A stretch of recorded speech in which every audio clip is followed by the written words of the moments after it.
بسم اللہ الرحمن الرحیم۔ السلام علیکم ورحمۃ اللہ وبرکاتہ۔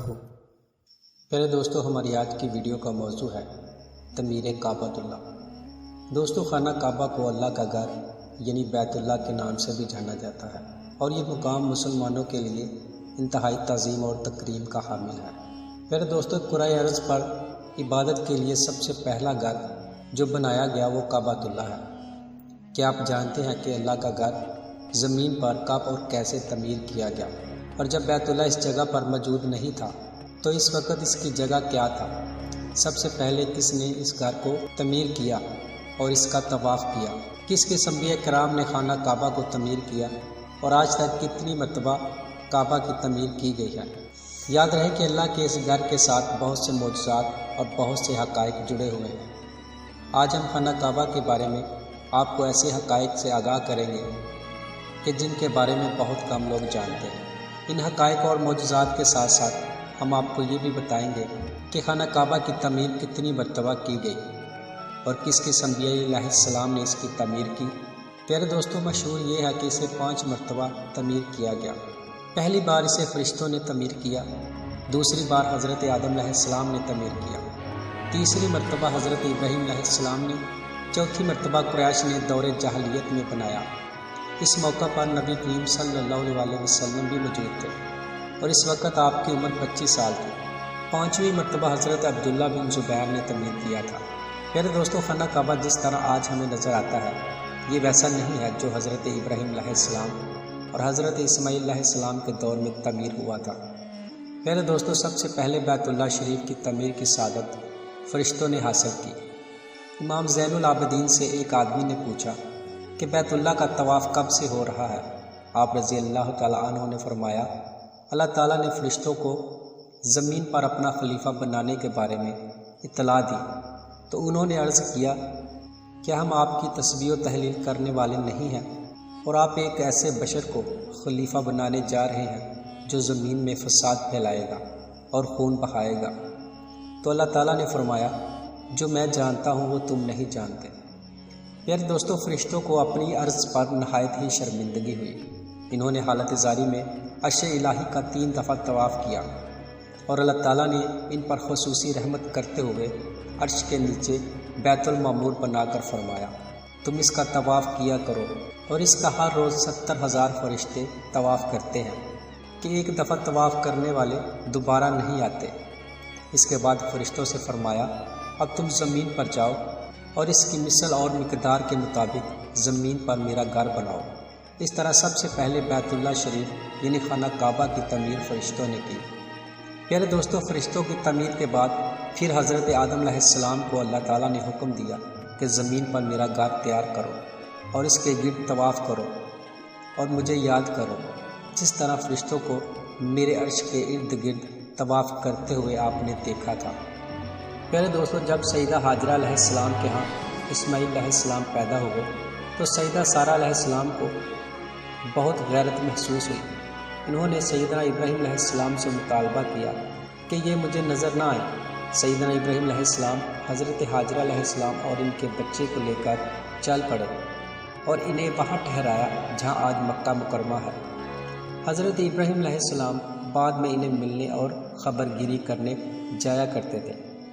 ایک دفعہ تشریف لائے تو سیدنا اسماعیل علیہ السلام زمزم کی جگہ کے قریب ایک درخت کے نیچے اپنے تیر درست کر رہے تھے۔ جب انہوں نے والد محترم کو آتے دیکھا تو لپک کر اٹھے، دونوں ایک دوسرے سے گلے ملے اور محبت و پیار کا اظہار کیا۔ سیدنا ابراہیم علیہ السلام فرمانے لگے کہ اسماعیل، اللہ تعالیٰ نے مجھے ایک حکم دیا ہے۔ تو آپ کہنے لگے، ٹھیک ہے، جیسا اللہ تعالیٰ نے حکم فرمایا ہے بجا لائیے۔ تو انہوں نے فرمایا، آپ میری مدد کریں گے؟ تو آپ کہنے لگے، ضرور کروں گا۔ حضرت ابراہیم علیہ السلام نے بتایا، مجھے اللہ تعالیٰ نے حکم دیا ہے کہ میں یہاں اللہ کا گھر تعمیر کروں۔ یہ بات انہوں نے ایک بلند ٹیلے کی طرف اشارہ کرتے ہوئے کہی۔ پھر انہوں نے مل کر بیت اللہ کی بنیادیں اٹھائیں۔ حضرت اسماعیل علیہ السلام پتھر لاتے اور سیدنا ابراہیم علیہ السلام عمارت بناتے، حتیٰ کہ جب عمارت اونچی ہو گئی تو سیدنا اسماعیل علیہ السلام ایک پتھر لائے اور والد محترم کے پاس رکھ دیا تاکہ اس پر چڑھ کر عمارت بنا سکے۔ پیارے دوستو، اس پتھر کو مقام ابراہیم کہتے ہیں۔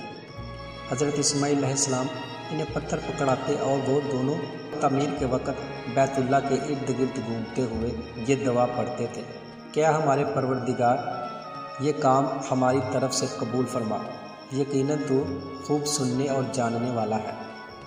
پیارے دوستو، رسول اللہ صلی اللہ علیہ وسلم کے اعلان نبوت سے کچھ عرصہ قبل بیت اللہ سیمنٹ کے بغیر ایک دوسرے پر رکھے ہوئے سادہ پتھروں کی صورت میں تھا۔ اس کی اونچائی انسانی قد سے زائد تھی۔ کچھ لوگوں نے کعبہ کا خزانہ لوٹنے کا پروگرام بنایا، جو کہ کعبہ کے اندر ایک کنویں میں تھا۔ اس لیے قریش نے ارادہ کیا کہ اسے مزید اونچا کر کے چھت ڈال دی جائے۔ اتفاقاً ان دنوں جدہ کے سمندری ساحل کے قریب ایک رومی تاجر کا جہاز ساحل کے قریب ٹکرا گیا تھا۔ قریش مکہ نے اس کی لکڑی کو چھت کے لیے منتخب کیا۔ جب سابقہ عمارت گرانے کا وقت آیا تو لوگ ڈرنے لگے، مگر ولید بن مغیرہ نے گرانا شروع کر دیا۔ جب اسے کچھ نہ ہوا تو دوسرے لوگ بھی اس کے ساتھ شامل ہو گئے۔ پیارے دوستو، تمام قریشی قبائل نے خانہ کعبہ کی تعمیر کے لیے اپنے اپنے طور پر الگ الگ پتھر جمع کیے، پھر کعبہ کی تعمیر شروع ہوئی۔ جب عمارت حجر اسود والی جگہ تک اونچی ہو گئی تو ان میں جھگڑا اٹھ کھڑا ہوا۔ ہر قبیلہ چاہتا تھا کہ حجر اسود نصب کرنے کی سعادت ہمیں ہی حاصل ہو، حتیٰ کہ ایک دوسرے سے دور ہو گئے اور لڑائی کے لیے تیار ہو گئے۔ 4-5 دن اسی طرح گزر گئے، پھر وہ مسجد حرام میں جمع ہوئے اور باہمی مشورہ شروع کیا تاکہ حق و انصاف سے فیصلہ ہو سکے۔ بعض مؤرخین لکھتے ہیں کہ ابو امیہ بن مغیرہ بن عبداللہ بن عمر بن مخزوم نے، جو کہ اس وقت قریش میں سب سے بزرگ شخص تھے، یہ تجویز پیش کی کہ اس اختلاف کو طے کرنے کے لیے تم اس شخص کو فیصل مان لو جو کل صبح سب سے پہلے مسجد میں داخل ہو۔ وہ سب مان گئے۔ اتفاقاً ایسا ہوا کہ اگلے دن سب سے پہلے داخل ہونے والے حضرت محمد مصطفیٰ صلی اللہ علیہ وسلم تھے۔ وہ سب کہنے لگے، یہ ایمانت دار شخص ہے، ہم ان کے فیصلے پر راضی ہیں۔ جب آپ صلی اللہ علیہ وسلم ان کے پاس پہنچے تو انہوں نے پوری صورتحال آپ کے سامنے پیش کی۔ آپ نے فرمایا، میرے پاس ایک کپڑا لاؤ۔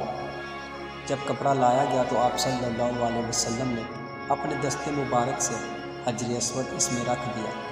پھر فرمایا، ہر قبیلہ اس کپڑے کا کوئی نہ کوئی کنارہ پکڑ لے، پھر سب مل کر اٹھاؤ۔ جب وہ اس طرح اٹھا کر اصل جگہ کے پاس پہنچے تو آپ صلی اللہ علیہ وسلم نے اپنے دست مبارک کے ساتھ حجر اسود اصل جگہ پر نصب فرما دیا۔ سب لوگ اس تدبیر سے بہت خوش ہوئے۔ پیارے دوستو، جب سیدنا عبداللہ بن زبیر رضی اللہ تعالی عنہ نے یزید بن معاویہ کی بیعت کرنے سے انکار کر دیا اور حکومت کی طرف سے خطرہ محسوس کیا تو انہوں نے حرم مکہ میں پناہ لینے کا ارادہ کیا۔ انہوں نے اپنے دوست احباب جمع کیے، یزید کی خرابیوں کا تذکرہ کیا اور بنو امیہ کی ڈٹ کر مخالفت کی۔ یزید کو پتہ چلا تو اس نے انہیں قید کرنے کے لیے اپنے لشکر بھیجنے کا فیصلہ کیا۔ ابھی یزید لشکر کی تیاری ہی میں مصروف تھا کہ اسے اطلاع ملی کہ اہل مدینہ نے اس کے گورنر اور بنو امیہ کے افراد کو مدینہ منورہ سے نکال دیا ہے۔ البتہ سیدنا عثمان رضی اللہ تعالی عنہ کے خاندان کو رہنے دیا ہے، تو اس نے پہلے اہل مدینہ کی سرکوبی کے لیے لشکر بھیجا۔ جب یہ لشکر فتح مند ہوا تو اس نے اسی لشکر کو حسین بن نمیر کی قیادت میں مکہ جانے کا حکم دیا۔ اس لشکر نے مکہ مکرمہ جا کر چند دن لڑائی کی۔ سیدنا ابن زبیر رضی اللہ تعالی عنہ نے اپنے ساتھیوں کو جمع فرمایا اور مسجد حرام میں پناہ گزیر ہو گئے۔ چونکہ کعبہ کے ارد گرد خیموں کی کثرت تھی، ایک خیمے میں جو آگ لگی تو وہ دوسرے خیموں تک پھیل گئی۔ اس دن ہوا بھی تیز چل رہی تھی۔ اس وقت کعبہ لکڑی اور پتھر سے بنا ہوا تھا اور اوپر غلاف بھی تھا۔ ہوا کے ساتھ شعلے اڑے تو غلاف کعبہ کو آگ لگ گئی۔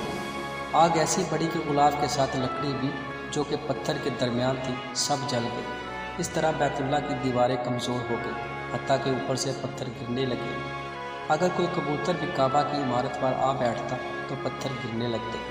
یہ دیکھ کر مکہ والے اور حتیٰ کہ یزیدی لشکر والے، وہ لوگ جو شام سے لڑنے کی غرض سے یہاں پہنچے تھے، سبھی گھبرا گئے۔ حسین بن نمیر نے سیدنا ابن زبیر رضی اللہ تعالیٰ عنہ اور ان کے ساتھیوں کا محاصرہ کر رکھا تھا۔ سیدنا زبیر رضی اللہ تعالیٰ عنہ مکہ مکرمہ کے چند معتبر لوگوں کو اس کے پاس بھیجا۔ انہوں نے حسین سے کہا، جس نوجوان کی ابن زبیر نے بیعت نہیں کی تھی وہ فوت ہو چکا ہے۔ اس کی وفات کعبہ کو آگ لگنے کے 27 دن بعد ہوئی تھی، تو اب تم ہم سے کس لیے لڑائی پر مؤثر ہو؟ تم واپس شام چلے جاؤ اور دیکھو تمہارے نئے حاکم معاویہ بن یزید کی رائے کا کیا انجام ہوتا ہے۔ لوگ اس پر متفق بھی ہوتے ہیں یا نہیں۔ وہ لوگ اس پر مسلسل زور دیتے رہے حتیٰ کہ وہ شام کی طرف لوٹ گئے۔ کعبہ کو آگ لگنے کا واقعہ بروز ہفتہ 3 ربیع الاول 64 ہجری کو پیش آیا اور حسین بن نمیر کی واپسی 5 ربیع الثانی 64 ہجری کو ہوئی۔ جب شامی لشکر واپس چلا گیا تو سیدنا ابن زبیر رضی اللہ تعالیٰ عنہ نے مکہ مکرمہ کے سرداروں اور معزز لوگوں کو اکٹھا کیا اور ان سے کعبہ کی جلی ہوئی عمارت کو گرانے کے بارے میں مشورہ لیا۔ بہت کم لوگوں نے اس بات کی تائید کی، اکثر لوگوں نے اس کا انکار کیا۔ سب سے زیادہ اس کی مخالفت کرنے والے سیدنا عبداللہ بن عباس رضی اللہ تعالیٰ عنہ تھے۔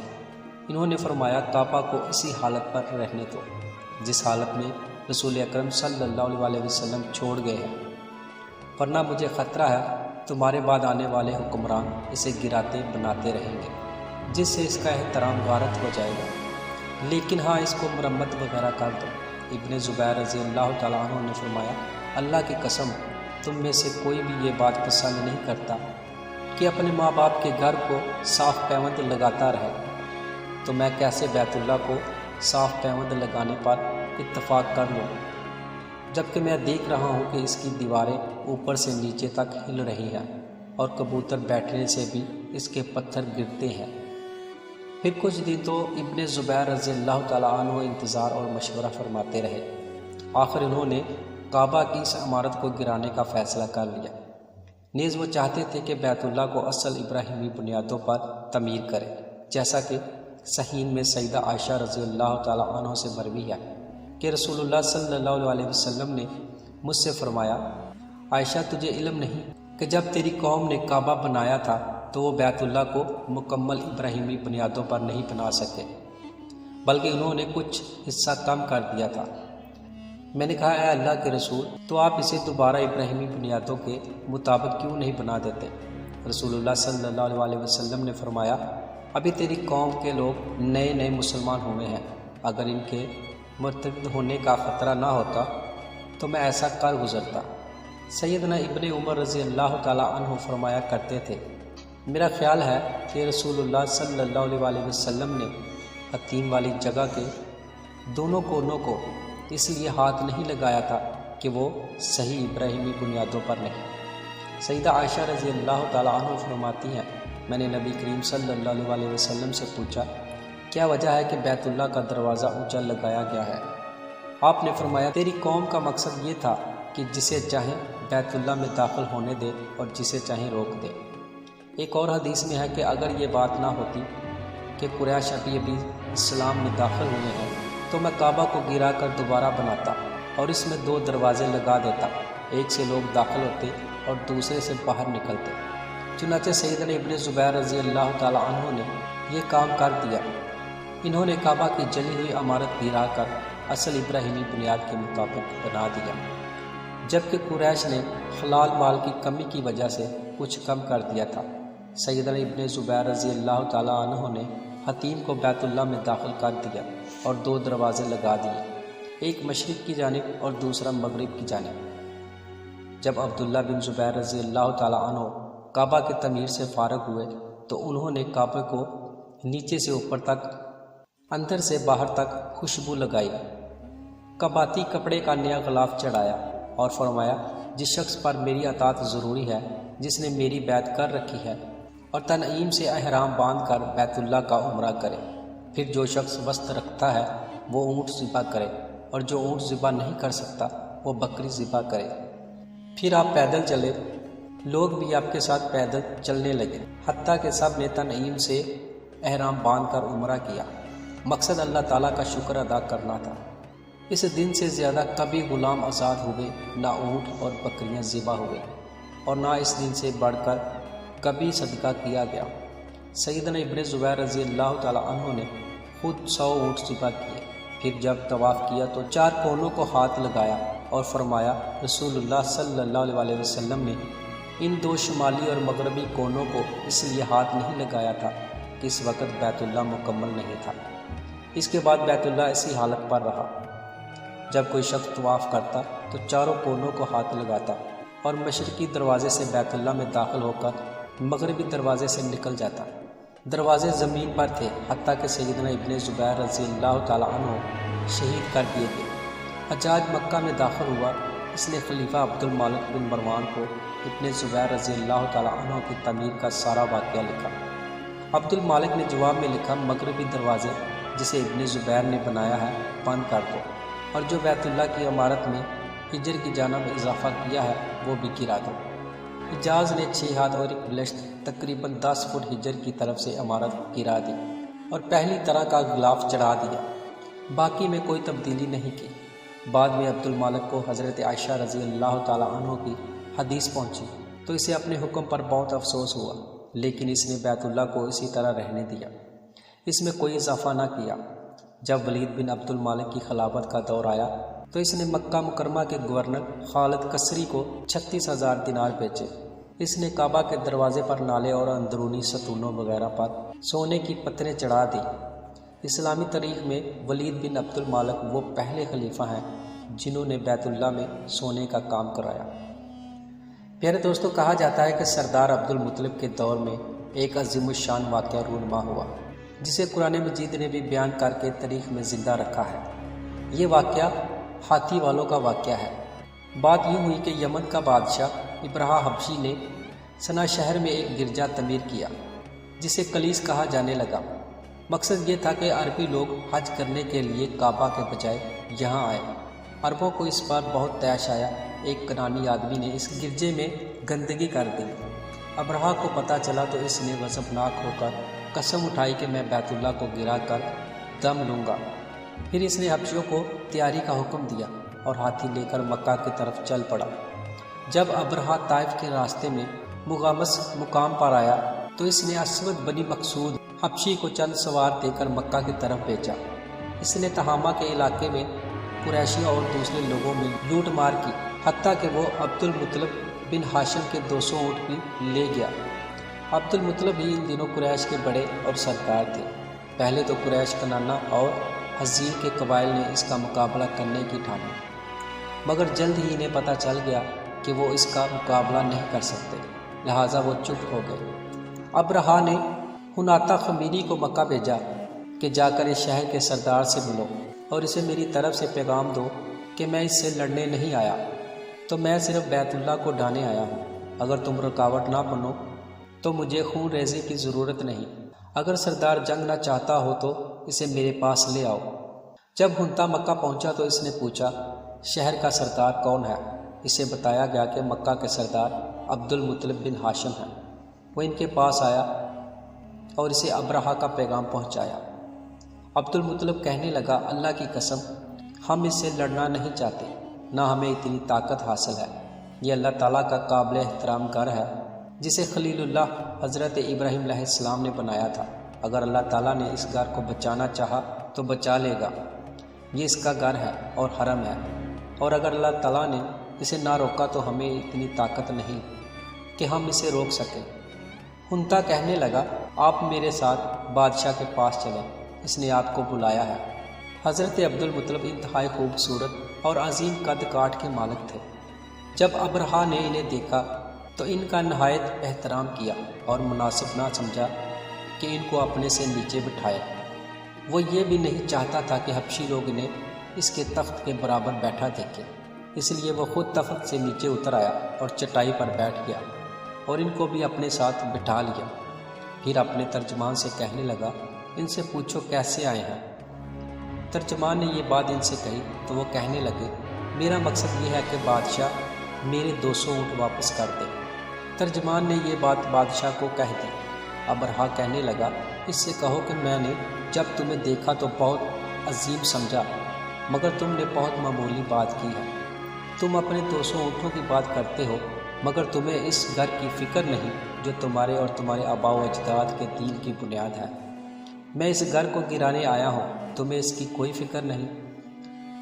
حضرت عبد المطلب کہنے لگے، میں اپنے اونٹوں کا مالک ہوں اور اس گھر کا بھی ایک مالک ہے، وہ خود اس کی حفاظت کرے گا۔ ابرہہ نے کہا، وہ اسے مجھ سے نہیں بچا سکے گا۔ حضرت عبد المطلب نے فرمایا، تم جانو اور وہ جانے۔ ابرہہ نے عبد المطلب کے اونٹ واپس کر دیے۔ عبد المطلب قریش کے پاس واپس گئے اور انہیں مکہ خالی کر دینے کا حکم دیا تاکہ وہ پہاڑوں کی چوٹیوں پر پناہ حاصل کر کے لشکر کے حملے سے بچ سکے۔ پھر سردار عبد المطلب اٹھے، کعبہ کے دروازے کا کنڈا پکڑا۔ ان کے ساتھ کچھ اور قریشی بھی اللہ تعالیٰ سے ابرہہ اور اس کے لشکر کے خلاف دعائیں کر رہے تھے۔ سردار عبد المطلب نے اس طرح دعا مانگی، اے اللہ، ہر آدمی اپنے گھر کی حفاظت کرتا ہے، تو بھی اپنے گھر کی حفاظت فرما، کل ان کی صلیب اور سازش تیری تدبیر پر غالب نہ آئے۔ اگلے دن صبح ہی ابرہہ نے مکہ مکرمہ داخل ہونے کی تیاری کی، اپنا ہاتھی تیار کیا اور لشکر ترتیب دیا۔ اس کے ہاتھی کا نام محمود تھا۔ جب لشکر نے ہاتھی کو مکہ کی طرف چلایا تو ہاتھی بیٹھ گیا۔ انہوں نے اسے مارا اور بڑی کوشش کی کہ وہ اٹھ کھڑا ہو، لیکن وہ ٹس سے مس نہ ہوا۔ جب انہوں نے اسے یمن کی طرف چلایا تو وہ بھاگنے لگا، شام کی طرف چلایا تب بھی بھاگتا تھا، مشرق کی طرف چلایا تب بھی بھاگتا، لیکن جب مکہ کی طرف چلاتے تو بیٹھ جاتا۔ اللہ تعالیٰ نے سمندر کی طرف سے پرندے بھیجے، ہر پرندے کے منہ اور پنجوں میں 3 پتھر تھے جو چنے یا مسور کی دال کے برابر تھے۔ پھر پتھر جس کو لگ جاتا وہ مر جاتا تھا۔ باقی ماندہ لوگ بھاگے، کوئی راستے میں گر کر مر گیا اور کوئی پانی کے گھاٹوں پہ گر کر مر گیا۔ ابرہہ کو بھی پتھر لگے، اس کے درباری اس کو لے کر یمن کی طرف چل پڑے۔ راستے میں اس کی انگلیوں کے پورے ایک ایک کر کے گرتے جاتے تھے۔ جب وہ صنعا پہنچا تو پرندے کے چوزے کی طرح ہو چکا تھا اور یہ وہاں پہنچ کر مر گیا۔ اس واقعے کا دوسرے قبائل پر بہت اثر پڑا۔ قریش کی فضیلت اور مرتبے کو 4 چاند لگ گئے۔ تمام قبائل قریش کی بہت زیادہ عزت کرنے لگے اور کہنے لگے، یہ اللہ والے ہیں، اللہ تعالیٰ نے ان کی طرف سے لڑائی کی اور ان کے دشمن کو نیست و نابود کر دیا۔ اس کے ساتھ ساتھ سردار عبد المطلب کا مقام لوگوں کی نظروں میں بہت بڑھ گیا۔ تمام عرب قبائل میں انہیں شہرت حاصل ہو گئی اور وہ عظمت و شان سے بہراور ہو گئے، کیونکہ انہوں نے اپنی ذہانت اور حسن تدبیر کا مظاہرہ کیا اور اپنی قوم کو عظیم خطرات سے بچا لیا۔ پیارے دوستوں، دور حاضر میں آخری مرتبہ جو خانہ کعبہ کی تفصیل سے آرائش ہوئی وہ 1996 میں ہوئی تھی، جس کے نتیجے میں بہت سارے پتھروں کو ہٹا دیا گیا تھا اور بنیاد کو مضبوط کر کے نئی چھت ڈال دی گئی تھی۔ یہ اب تک کی آخری بڑی تعمیر ہے اور اب خانہ کعبہ کی عمارت کو پہلے سے زیادہ مضبوط تصور کیا جاتا ہے۔ میرے دوستوں، یہ تھی ہماری آج کی ویڈیو اور ہم امید کرتے ہیں کہ آپ کو ہماری آج کی ویڈیو پسند آئی ہوگی۔ اگر آپ کو یہ ویڈیو پسند آئی ہے تو سب سے پہلے اس کو لائک کریں اور اپنی رائے کا اظہار کامنٹ سیکشن میں لازمی کریں۔ آخر میں آپ سب سے ایک بار درخواست ہے کہ ہمارے چینل کو سبسکرائب ضرور کر لیں اور ساتھ میں لگے گھنٹی کے بٹن کو بھی کلک کیجیے گا تاکہ ہماری ہر نئی آنے والی ویڈیو کا نوٹیفیکیشن آپ کو بر وقت ملتا رہے۔ تو ملتے ہیں ایک نئی تاریخی ویڈیو میں، تب تک کے لیے السلام علیکم ورحمۃ اللہ۔